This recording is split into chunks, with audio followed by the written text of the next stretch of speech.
Oh, hello and welcome to the review of Skyrim for Worldofsimoncraft. I'm Simon. And I'm Cody, and we will be talking about this game. Yeah. It's pretty awesome in my opinion so far. But yeah, you're further than I am. Yeah, I'm further in the story than he is. It's just a really pretty game, and you can literally do whatever you want. Yeah, I mean, and there are two storylines, the dragon and then obviously the Civil War, which you're kind of pushed towards the beginning segments of the game. Like, he just basically says, oh, go over here and you can do this. And that's all you do. Basically. And then you say the story quests, but you also have a lot of other quests. Yeah, that a lot of side quests. Just like, we'll talk about more of the quests later when we're in the dungeon. But right now we're just talking about the combat. Now look at that. It's look at that! He just killed that wolf right there. Killed that wolf. There's another one right here. I think. Those are finishing moves. You'll see one here in a second. Yeah, right there. Yeah. So pretty cool stuff. Yeah. This is just an example of like being able to move and really look at the item. Yeah, it's just something cool. A lot of this game, like we just try to put all the cool stuff right here, and the fact that you can move around items and look at them all in your menu like this is cool, and the finishing moves are cool. Yeah, and they just kind of had. And I think the way what they did was from Oblivion, where you started out with the character creation, you had to select points and whatnot, and put them in places. This you can do any class at any time, and you level up, and then you can put a point into like a little tree sort of thing, and then from there you get bonus stuff, and that's a lot easier than. Yeah, it works a lot like Fallout 3's perks, kind of. Yeah. But it's more like a RPG talent tree, we'll say. Yeah, so it's kind of like World of Warcraft, but a lot more trees. Basically, imagine you had every tree in the game. Yeah, and you can do whatever you wanted at any time. Yeah. And then like spells, to learn new spells, you have spell books, and you can buy them. They're cheap. For the most part. Some of the more expensive ones are really powerful, but they also use a lot of magicka, which is mana, basically. Yeah. This right here is the second dungeon you'll do. If you're doing the storyline. Yeah, if you're doing the dragon storyline. Yeah. And so basically you're just trying to get a horn for the Greybeards. Which are these... It's kind of like it's not really a cult, but it's more like... they're kind of like the elders. Yeah, but they're kind of godlike. Yeah, kind of. Imagine like... Skyrim's got a really Norse feel to it because the Nords, hence their name. The Nords are from there, and they're kind of like Viking-esque. And this is a really cool segment in the dungeon. You just walk in here. I don't know why it does it. It's just cool. Yeah, it doesn't even explain anything. It doesn't make really too much noise. Yeah. It just kind of happens. Yeah. You see right there, he's got a hirelane. The hirelanes are back. They're not too expensive, really. Yeah, there's some lag. Some weird lag. I don't even... Oh, whatever. You find out that the horn is actually taken, and you have to go talk to some guy to get it. Woman. Well, yeah, a girl, actually. Yeah, you find that out. It'll cut to that scene here in a second, but... Yeah.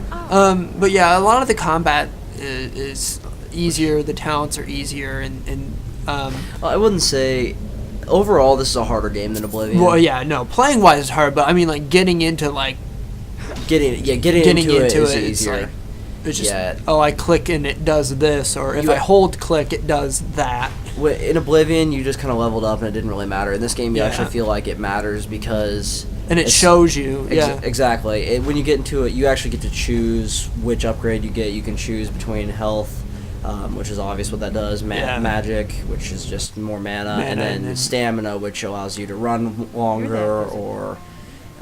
use more power attacks with weapons. Yeah. Now, this is a lady that took the horn, but, like, when I first got to the town, she was, like, somehow pissed off and just wanted to kill me, and did a couple times, so I had to, like, restart and get her to finally talk. Yeah, but it's one of the only bugs we've found so far. A lot of people are saying that it's crashing a lot on the PC, and that's what we're running right now, the PC version, but, I haven't It's not too bad. Yeah, I've only crashed once on my copy of the game, and he's...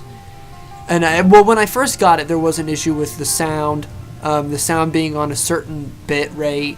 It didn't like that. So, but I quick Google search, found it, and it's switched. It's best to play it on a 16-bit rate than 24. 24 the dialogue will cut in and out. So yeah, there's that. But other than that, it's a lot better. I'm a pretty huge Elder Scrolls fan. I played Morrowind. I've played Daggerfall a little bit, but it was in a DOS box, so it wasn't fun. It's not like I'm a hardcore original Elder Scrolls guy. Right. I mean, no, I've never played the Arena. I never played Arena either. I don't care to. It looks terrible, honestly. Yeah. Sorry, Bethesda. Yeah. But it was basically. I'm just trying to compare this to Oblivion and the Oblivion was a great game. Mage battle. Yeah, Mage battle. Well, we had to record this and put this on here. It was kind of important. Yeah. Not really. It was just random. It was just random. Like these random things happen all the time, and yeah, you'll just be walking along, and then all of a sudden there it is. But the that kind of shows some of the magic and some of the things that happen during the magic attacks. Yes. And, like I was saying though, as compared to Oblivion, it's overall harder, but that doesn't make it worse. Yeah, because I've died a lot, and then sometimes you're like, crap, because you start out at like wherever you last phased or loaded. So yeah, that can be terrible. Which death is kind of annoying, but it's part of it. Yeah, it's part of it. They punish you well, so you try not. So you're like, okay, that tactic didn't work, so let's go try this one. Now we actually have some of the. It's one of the easier dragon battles, but it's right next here. Yeah. So that dragon just flies off after getting that one up, and then. Yeah, you have to fight it, but That's another thing. The music is really good. They did a really good job as compared on to that. Oblivion. Yeah. I remember back on the hardness, the difficulty. I was surprised at the difficulty because I remember going through Oblivion and not dying once. Right. It's not like I played on the hard difficulty or whatever. I just played on the normal. Yeah, and if you made a stupid decision, you could get out of it pretty easily. Like, if you stole something, you could kill the guards, no problem. Yeah, the guards are actually really hard to kill in Skyrim. Oh, yeah. Let's see. Yeah, he's actually using a two-handed weapon here. Yeah, and if you can see blood gathers on the axe and both the dragon. Yeah. It's kind of a cool feature. It's unnecessary, but it's who cares? Exactly. It's kind of upsetting that we didn't get to see the finishing move on the dragon when we were recording this, though. Yeah. He'll be dead soon. It's pretty cool. You've probably seen it if you've seen any other videos. You jump on the dragon's head and shove your axe into it. It's pretty cool. Yeah. Well, and then there's also so this is what happens when you kill a dragon and you steal its soul. It catches on fire, and that's the only way to kill a dragon. Basically, yeah. Well, anyone can kill a dragon, but the only way to make sure it stays dead and doesn't revive is if a dragon board kills it, which is what you are, and they absorb its soul, and they can use that soul when you go through a dungeon or anything, or sometimes you'll find them on top of mountains.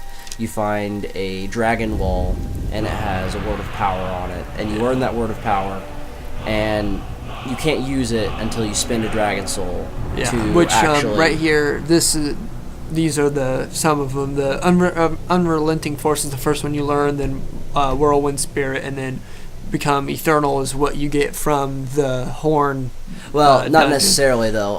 I got a different one, actually. Oh, you did? It's every time you play the game, you get different words from the walls. Well, that's the one that I got. I actually got Stormcall, the rarest one.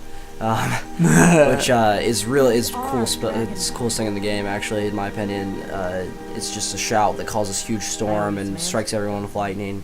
You really feel really powerful. This is an example of the map. Yeah, we just wanted to show this real fast. It has clouds and dynamics, and you can really see the terrain, and it's useful actually instead of. Instead of like a picture of a mountain that's kind of vague and maybe I can go over it. Well, with this you can actually see if you can actually walk over it or not. It's actually the entire landscape just rendered. It's not a separate image or anything. It's basically just a huge overhead view of the whole map. Yeah. Which is why the textures are dumbed down a little bit. Yeah. But that's all we have the time for right now. So we'll just go with the scores for this game, and we'll give it a score as compared to Oblivion. Yeah. We'll give Oblivion a 7 out of 10. Yeah, I mean, you know, for its time. For its time, but this would get if this were to come out, if Oblivion were to re-come out now with some of these features that are better than Oblivion, I feel like it would still be a better game overall, just because of the concept, the storyline is better in my opinion. Yeah. Just pretty much everything. Well, I feel like even with Skyrim, they kind of like were like, oh, what do the people outside want? The people that actually play our games kind of want. Yeah, instead of just. And there's a lot of that in here. Yeah, it's not like in Oblivion, everything would be pitch black, and people would complain about that in the dark, and you'd have to use torches. In this game, you can use torches in some of the darker areas, but it's not necessary. No. Usually, you can usually see enough to where it's not a big deal. Right. Just minor details like that would make this about an 8.5 if it were on the same tier. Of course, it's several tiers above. Yeah.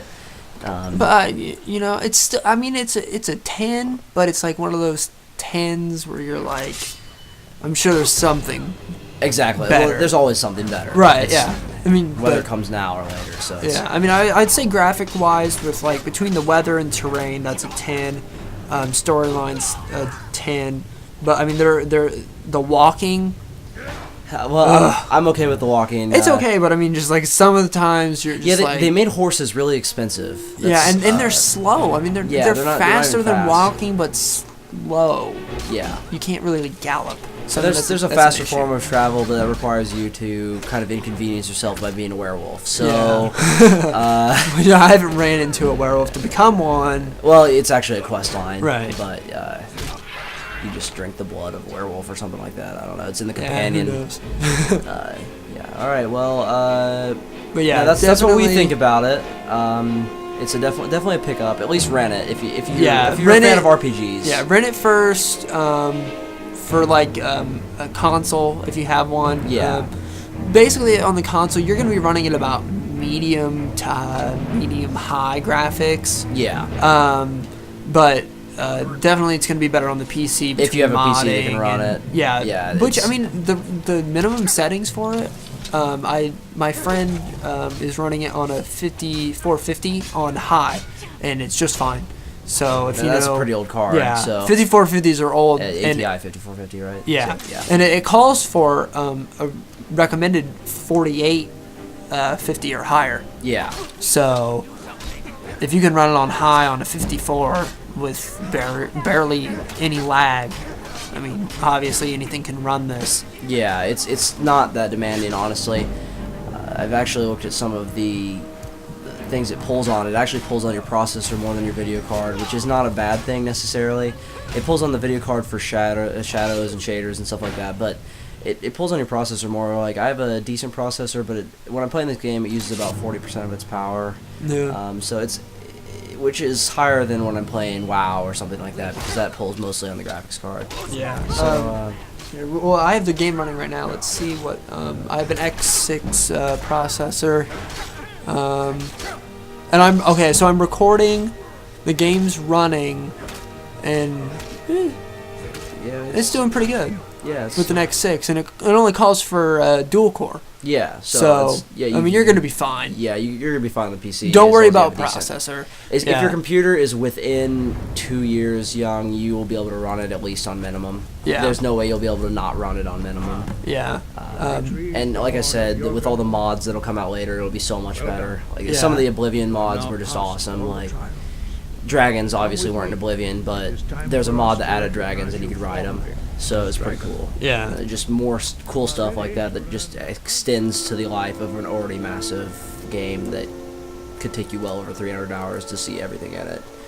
So it's definitely a buy. And that's our opinion. So. And that's it for this review of Skyrim. If you enjoyed it, please hit the like button and subscribe. Our next video will be Assassin's Creed Revelations, and shortly after that will be The Legend of Zelda Skyward Sword. So I'm pretty excited for both of them. So yeah, so am I. I'm Simon. And I'm Cody. And this is Worldofsimoncraft.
Get on with it. Yes, get on